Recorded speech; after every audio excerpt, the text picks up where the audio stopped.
सभी को राधे राधे और सभी को जय मां पीताम्बरा। एस्ट्रो तक के सभी दर्शकों को दीपावली के 5 दिवसीय त्योहार की हार्दिक शुभकामनाएं। हमारे मन में बहुत बार आता है कि दीपावली पर पूजा करते समय क्या चढ़ाएं और क्या ना चढ़ाएं। आज आपकी यही दुविधा दूर करने आ रहे हैं। तो दीपावली की पूजा में क्या चढ़ाना चाहिए और क्या नहीं चढ़ाना चाहिए। दीपावली का जो त्यौहार है वो महालक्ष्मी, गणेश जी, कुबेर जी और धनवंतरी जी से जुड़ा हुआ है, यानी उनकी आराधना का पर्व है। इस दिन की पूजा में क्या चढ़ाना है और क्या नहीं चढ़ाना है इसका विशेष ध्यान रखना चाहिए, क्योंकि महालक्ष्मी और गणेश जी शुभ लाभ के साथ, रिद्धि सिद्धि के साथ हमारे घर पधारे हैं। तो हमें भी ये कोशिश करनी चाहिए कि उनको जो पसंद है हम वही चीज़ें उन पर अर्पित करें और जो चीज़ें उन्हें नहीं पसंद है वो हम अर्पित ना करें, क्योंकि यह दिन केवल दीप जलाने का नहीं, सकारात्मक ऊर्जा को और भी ज़्यादा फैलाने का, यानी महालक्ष्मी की कृपा, गणेश जी की जो बुद्धि के देवता माने जाते हैं उनको बुला करके उनकी कृपा भी प्राप्त करने का है। इसलिए सर्वप्रथम आज के दिन साफ सफाई और शुद्धिकरण का विशेष ध्यान रखें। जो घर साफ है, जो मन साफ है, जो तन साफ है, महालक्ष्मी गणेश जी की कृपा वहीं पर होती है। इसलिए साफ सफाई और शुद्धिकरण का विशेष ध्यान रखें। इसके साथ साथ आप महालक्ष्मी और गणेश जी की पूजा कर रहे हैं, कुबेर जी की पूजा कर रहे हैं, तो शुद्ध घी से बने दीपक जलाना बिल्कुल भी ना भूलें।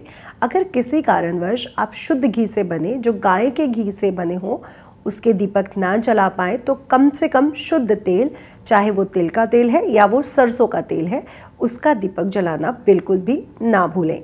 घी का एक दीपक महालक्ष्मी गणेश जी के सामने ज़रूर जलाएं। यह अत्यंत शुभ माना जाता है और सुख, समृद्धि का, पवित्रता का प्रतीक भी माना जाता है। इसलिए एक दीपक कम से कम शुद्ध देसी घी का ज़रूर जलाएं। घर के हर कोने में दीपक जलाने से दरिद्रता, नकारात्मक ऊर्जा का नाश होता है। इसलिए हर घर में जहाँ जहाँ अंधेरा है, जहाँ पर रोशनी नहीं पहुँच पा रही है, वहाँ पर भी दीपक जलाना बिल्कुल ना भूलें। इसके साथ ही महालक्ष्मी को कमल के पुष्प, कमल गट्टे, कमल के फूल से बनी हुई जितनी भी चीज़ें हैं वो अर्पित करें, माला आप अर्पित करें, क्योंकि महालक्ष्मी कमल आसन पर विराजमान है। कमल उनकी प्रिय है, बहुत प्रिय है, और हम जब भी देखते हैं वो कमल आसन पर ही विराजमान रहती हैं। हमेशा चांदी के सिक्के जिसमें लक्ष्मी गणेश बने हों वो खरीदना बिल्कुल भी ना भूलें, क्योंकि चांदी के लिए कहा गया है चंद्रमा मनसो जातका, यानी जो हमारा मन है वो चंद्रमा से जुड़ा है, और चांदी शिव जी के आँखों से यानी अश्रु से प्रकट हुई थी, इसलिए वो शिव जी से जुड़ी होने के कारण और भी ज़्यादा पवित्र हो जाती है। तो चांदी के सिक्के लेकर के माँ को ज़रूर अर्पित करें। साथ ही साथ श्रीफल भी माँ को बेहद प्रसन्न करता है, इसलिए श्रीफल यानी नारियल चढ़ाना बिल्कुल ना भूलें।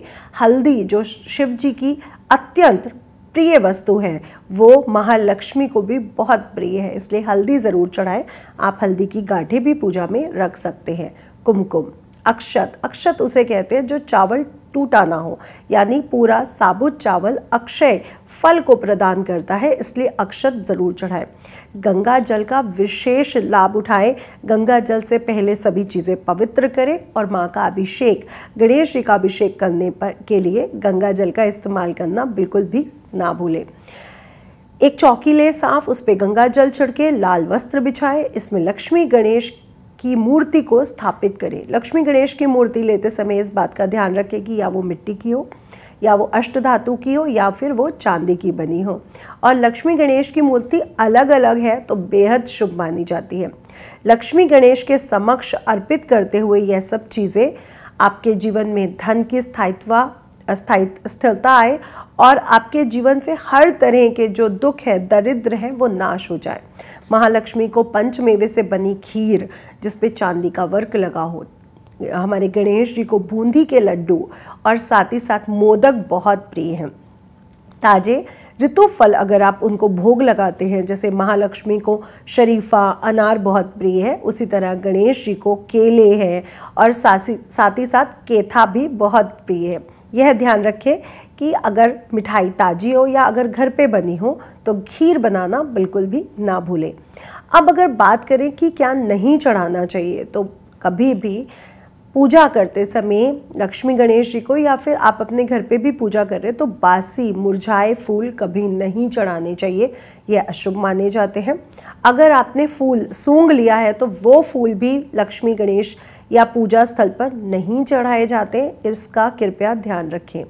लहसुन प्याज जो तामसिक भोजन है, जो मांसाहार से बने पदार्थ है, उनका भी प्रयोग पूजा में बिल्कुल नहीं किया जाता है, तो इस बात का ध्यान रखें। लक्ष्मी पूजन में पूर्ण रूप से वर्जित है तामसिक भोजन। अगर आप ये गलती कर रहे हैं तो ये गलती बहुत बड़ी है। इसके साथ साथ आपको लोहे, प्लास्टिक, कांच के बर्तनों का प्रयोग भी नहीं करना चाहिए।